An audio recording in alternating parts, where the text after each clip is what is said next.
Welcome to Healing the Spirit, a space where we awaken our creativity, deepen our connections, and remember who we are through the lens of astrology, archetypes, and art making. I'm your host, Jonathan Coe.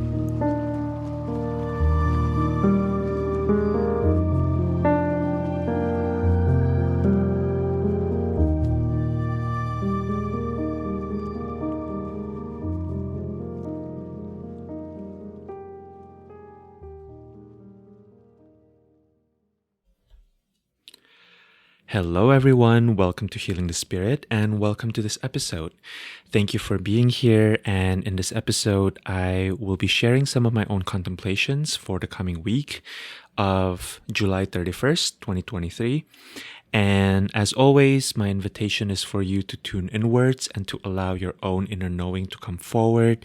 My intention in creating these contemplations is to facilitate a space where at your own time, in your own space, you can listen to me talk about the astrology while also allowing your own knowing to come forward, because we are all walking such different paths, right? And yes, we're all humans, and we are all part of one giant ecosystem, and yet we all have different and unique experiences. And so I want you to really honor that and to trust that whatever is coming forward for you as you are listening to this, they're precisely the things that you're supposed to be looking at, right? And to simply dilate or increase your awareness of what is coming forward.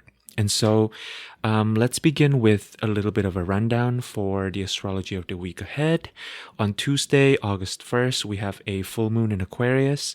We also have Mars in Virgo trining Jupiter in Taurus, and Mercury in Virgo creating an opposition to Saturn in Pisces. And then on Sunday, the 8th, the Sun in Leo will square Jupiter in Taurus. And that's basically it, right?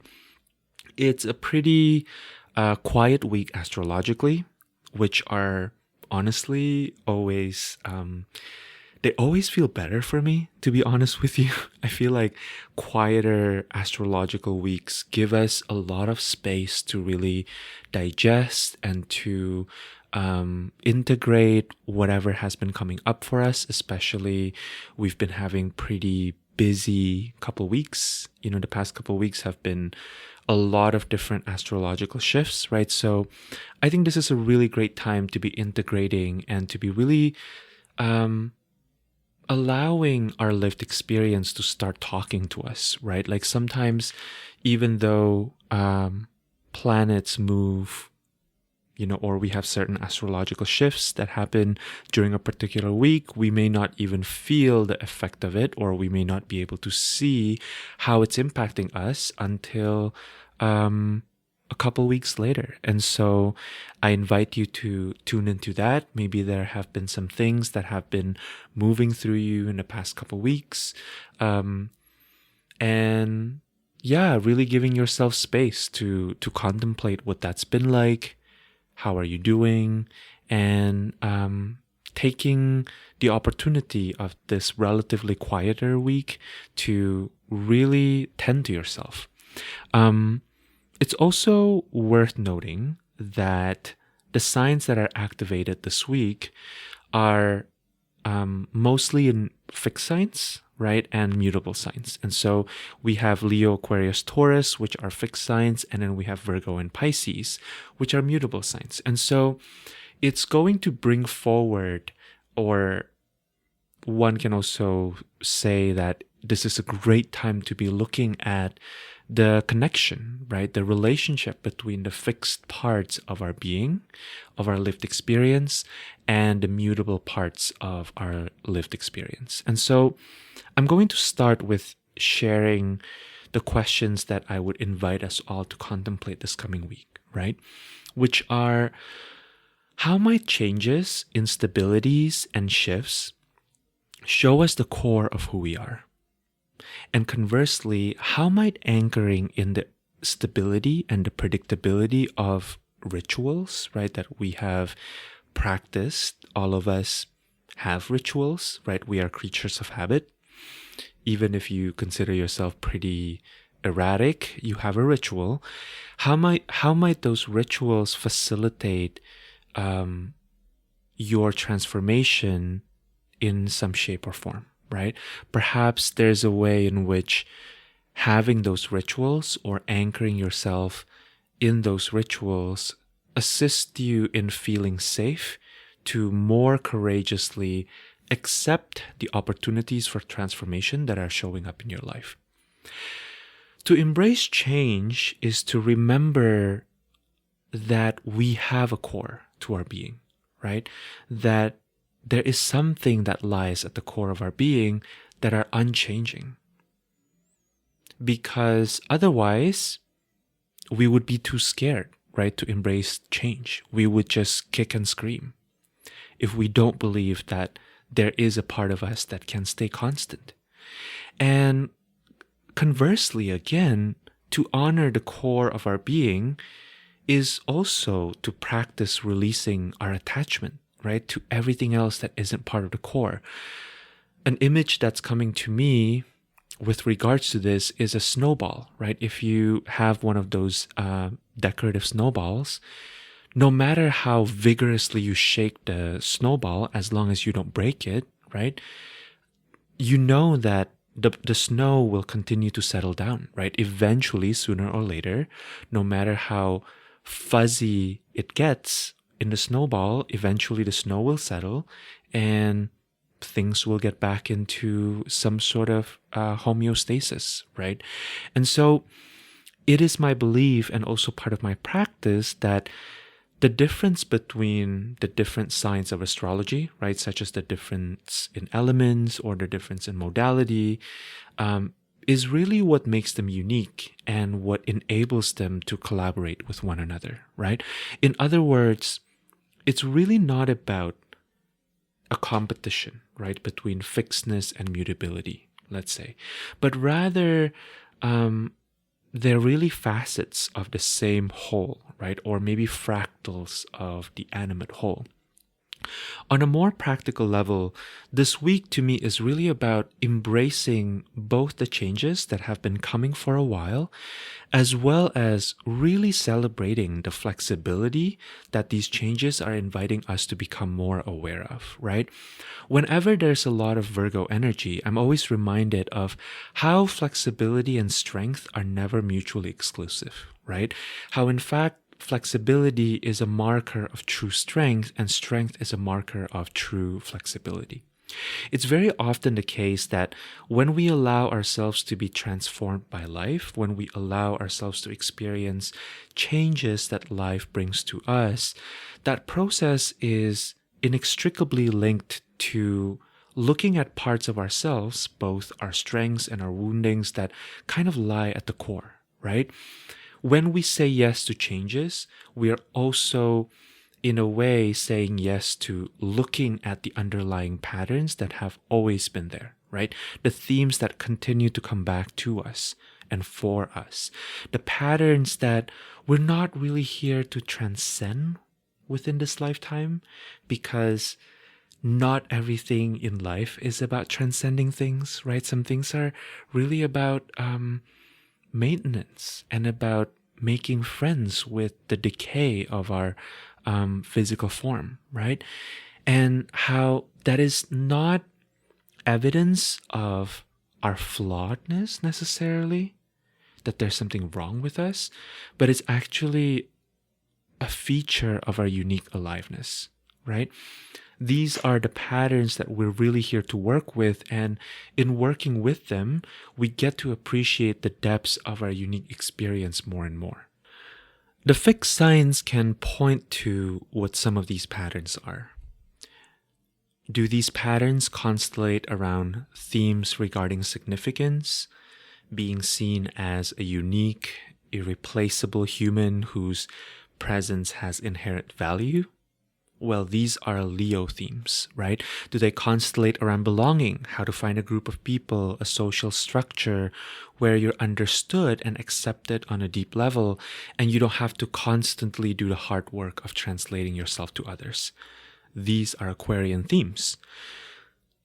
do they constellate around the needs of your animal body, right? Really honoring that your desire to eat well, your desire to rest well, and your desire to experience bodily pleasures, whether that's in the shape of sexual pleasures or sensual pleasures, or the pleasures of solitude and spaciousness, and everything in between, right? That these desires really are valid and essential, right? These are themes of Taurus.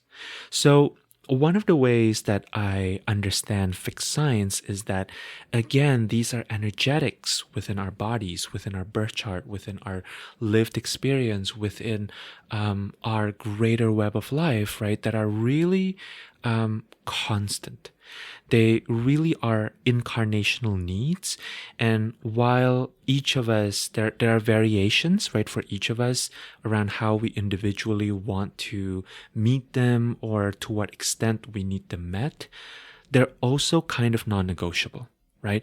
I've personally had to come to terms with the fact that my needs for belonging, right? The Aquarian need for belonging, the Leonine need for recognition, and the Taurian need for physical body nourishment, they don't really go away, right? No matter how many trainings I take, no matter how many spiritual modalities I learn, no matter how much I meditate, no matter how often I go to yoga or therapy, I don't really get to eradicate these needs, right? I still have to eat. I still have to shower every morning, right? And in that sense, they really are fixed, right? I don't think, no matter how non-attached I become, right, I still need community, right? Even if that community looks like communing with the trees, right? No person is an island. And so how do the mutable signs come into play here, right? And how might they help us in working with the fixed signs, which represent the thing that never really goes away, right? The thing that constantly demands our attention, constantly asks us to tend to them. I think this is where astrology, specifically working with transits, right, is really, really cool, because we don't just get to experience one kind of energy, we get to experience how that energy, right, entangles and interacts with other energies. So let's talk about Virgo and Pisces separately. To me, Virgo has to do with taking a good look at what is it that we can materially rearrange in order to assist in our ability to digest, to make sense, and to prepare for possible outcomes that we can foresee, right, or forecast. Virgo is often a sign that is criticized for being overly critical, which is pretty ironic considering that Virgo likes to be critical. Virgo gets criticized for being overly analytical or overly detailed, right? But it's really important to understand the deeper underlying awareness that Virgo energy holds, right? Which is this recognition that life on Earth is always shifting, right? That the very definition of being alive, or rather actually being on Earth, like the point, or rather maybe the sign that you exist, right? The evidence of your existence is that you're always rearranging, right? And that rearrangement sometimes happens in really macro level, and other times it happens in micro level, even in cellular level, right? Like think about, I've been thinking about how incredible it is that beings that we consider dead, right? Like for example, if you think about the corpse of an animal, or maybe flowers that have, or leaves that have fallen to the ground, right? That are decomposing now. They're still changing in their forms, right? Even though we don't consider them alive anymore, they don't stay constant either. There's something about our existence, right, the fact that we exist within this plane that we consider reality, that means that things are always changing on a material level, right? And so, although Virgo energy can seem very analytical or very critical, there's actually a special kind of courage here, right? Virgo energy can often seem like very careful or very risk averse or always trying to calculate, is this the right move or not? But actually, I think it requires a different kind of courage and bravery to be in Virgo energy, right? It's the courage of looking at something you've spent maybe a lot of time working on, or looking at something or someone that you dearly, truly love, and still being brave enough to look at, be honest around where adjustments can still be made, right? With Mars and Mercury both being in Virgo this coming week, there's an opportunity here to really align our awareness with our actions, right? Where in your life might you benefit from making actual tweaks? I've spoken about this a couple weeks ago, but I think it's really worth posing that question again. And if you've been listening to these contemplations, it might be interesting, because as you are listening to me say essentially maybe a similar sentiment, you might find yourself realizing a different facet of it, right? Making tweaks doesn't have to be big, right? Sometimes the smallest tweaks are actually the most important ones. Also, Virgo energy, when harnessed with true discernment, which in my opinion almost always includes, a lot of compassion and a deep well of love and respect, right? Virgo energy can be quite matter of fact. It's about looking at what doesn't work here, what hasn't been working for some time, right? How can I rearrange things a little bit so that I can try a different experience? I don't know if that experience is going to be better or worse, right? But how can I give myself space to have a slightly different experience? When making adjustments, we also have a range of choice, right, regarding the energy that we want to approach this change with. We can spend our energy kicking and screaming, right? Or we can spend our energy actually just going ahead and making the change. No drama, right? The other day, I was listening to the relationship advice columnist and podcaster Dan Savage talk about how his partner is generally pretty messy, and how at some point in their relationship he realized that it was a lot easier for him to just kind of pick up after his partner and clean up after his partner, rather than making a big deal and then fighting about it, right? I think this is Virgo energy at its best, especially Mars in Virgo, because it's about having a knowing, right? And having an awareness of what battles are worth fighting for, which ones are better to just kind of do quietly, right? And just get it over and done with. Mercury in Virgo is also a relatively new player for us.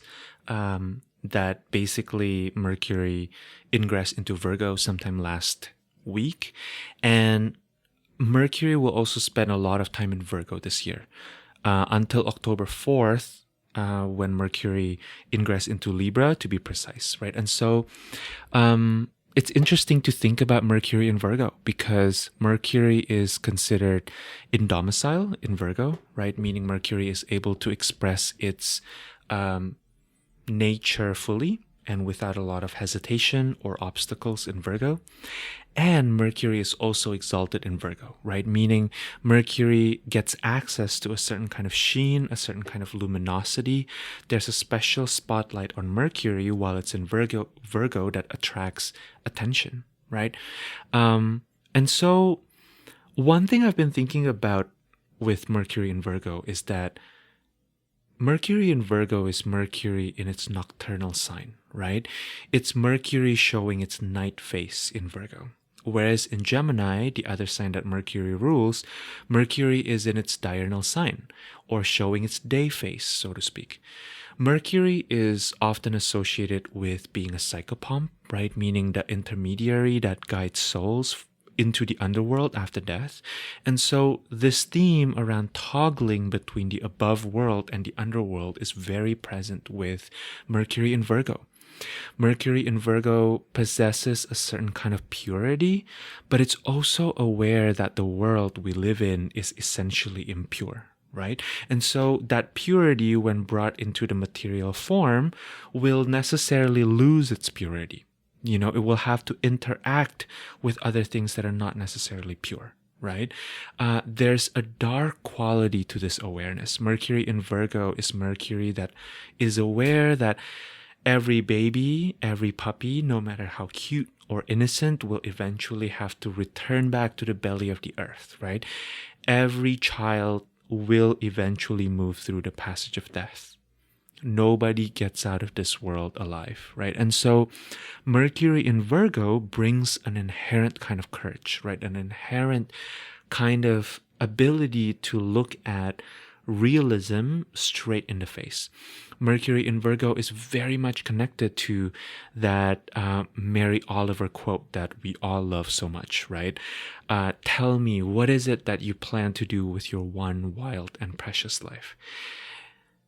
In fact, I think the whole poem is so great, and it's such a perfect embodiment, expression of Mercury in Virgo, in my opinion. So I'm going to read the whole poem for you.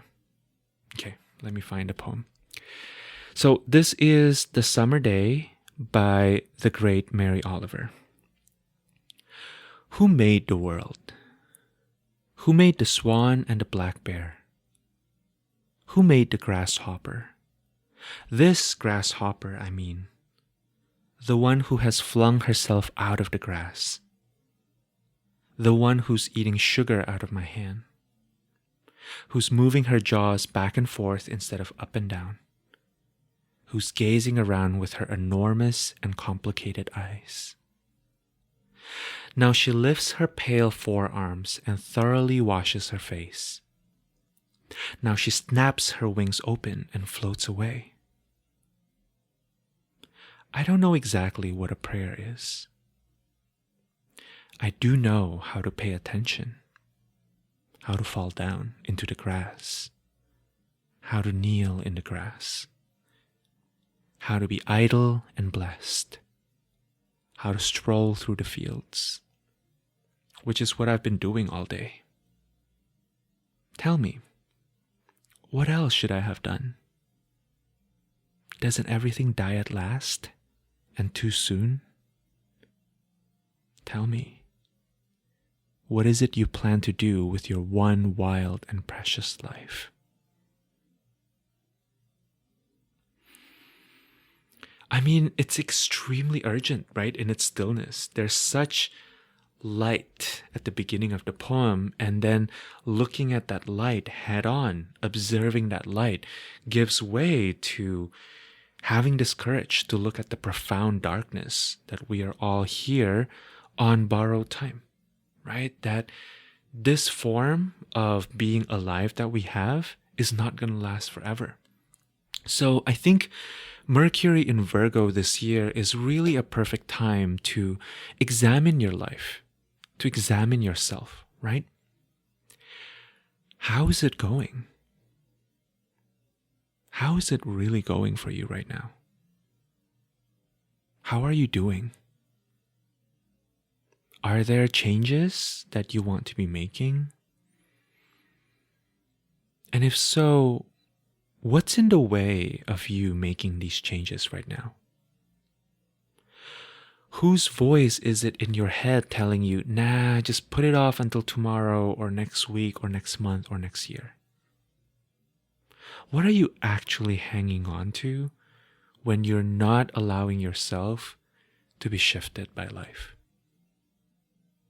Who are you to resist this wave, right, that life brings into your field, ready to transform you at any moment?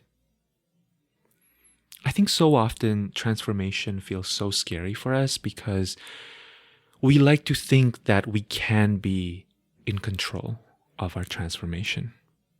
We like to think that we can do something to make that transformation happen, right? But I think oftentimes it is about getting out of the way. And so that's a really important question for this week. In what ways are you getting in your own way? And how can you release your attachment to whatever it is that's keeping you from getting out of your own way? And so that leads me to Pisces. Mercury in Virgo is going to be opposite Saturn in Pisces this week, right? And Pisces is another mutable sign. If Virgo is about rearranging the rearrangement of the material realm, Pisces is about the rearrangement of the non-material realm, right? I mean, of course, we all know that the material and the immaterial, right?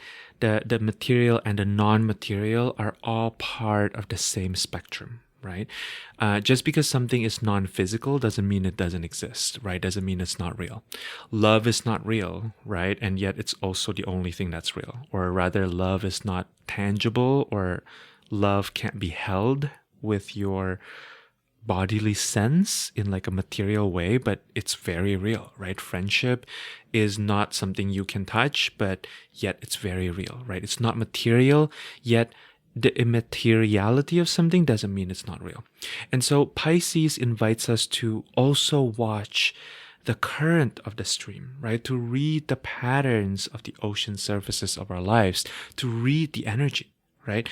Pisces is not satisfied with a lover saying, I love you, right? Pisces understands that words are just words, but the energy behind a word doesn't lie, right? And so Mercury in Virgo opposing Saturn in Pisces is a reminder that not everything is as it seems. Someone can say all the right words, right? Do all the right things, but their presence and how they are doing them or saying them may tell you otherwise. So this is the time to really trust your own knowing, right? And to verify that, if there's a conversation that you need to have, or if there's something you need to move away from, here's something to consider, right? What would shift in your reality if you only act from a place of full and resonant yes? What if you let all the maybes on and I'm going to do that later, right, to just fall off from your consciousness? What if you trust that you're supposed to focus on only the full body yes, right? And everything else can wait.